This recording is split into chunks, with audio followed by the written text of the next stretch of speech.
You know, I could use this as a weapon. I could jam your throat, hit your temple, bang. You'd be toast.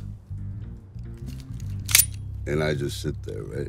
You could turn the sound off and know what the story is. It's that simple. I think if in any kind of complex mathematics or any formulaic endeavor, you try to reduce things in what's common denominator, the simplest form.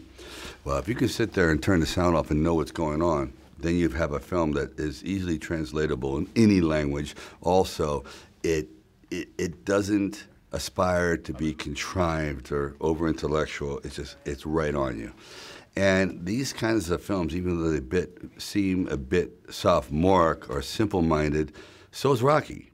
But it delivers, or so is The First Blood. It can't be simpler. But the story grabs hold of you, and it doesn't try to over-intellectualize it. And so I try to, in a long, circuitous way here, I'm just trying to find simple stories that are kind of timeless in a sense. And I can kill you with this piece of apple. Yeah, right. Why'd you do that? Distraction. Well, I think the title is the exact literal translation from the French graphic novel.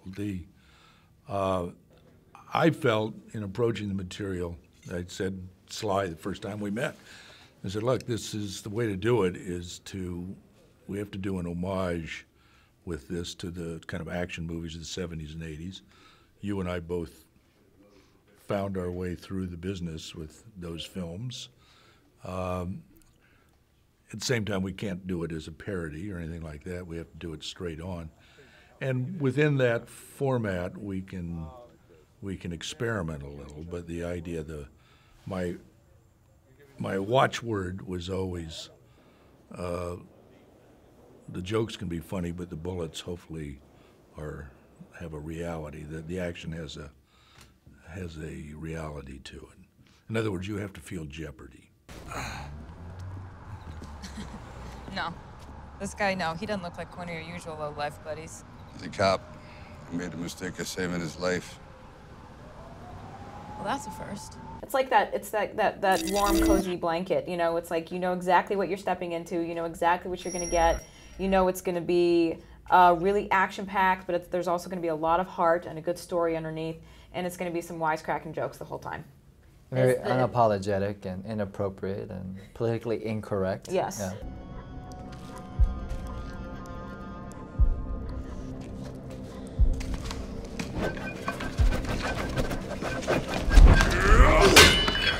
Yeah, it's something that I don't think it will become an Olympic event.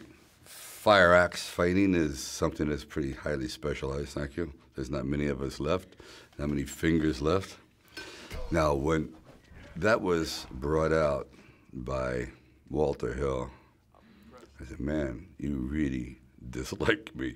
This is a tough one, because I've done swords, this, that, everything, but this is hard to control, because they're coming at you so hard. And even when you block it with wood, the vibration through your hands and it bows, and you know, is this thing gonna splinter? Because it comes down so hard, this thing, it's a bitch. And I said, well, let's use the rubber ones. They said, we can't use the rubber ones because rubber bends. A guy that strong is coming down on you, if it hits, it's gotta be, you have to have that sudden jar.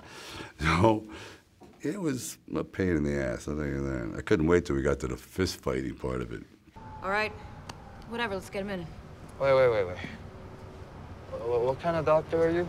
You did a year of med school, it's the best you're gonna get.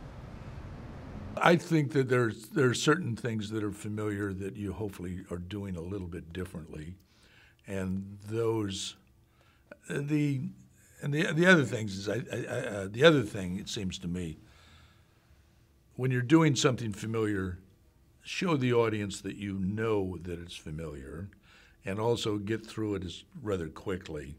For instance, the scene, I've done the scene, I don't know, probably 25 times, and I've seen it 500 times in movies where somebody will dig the bullet out of somebody's shoulder.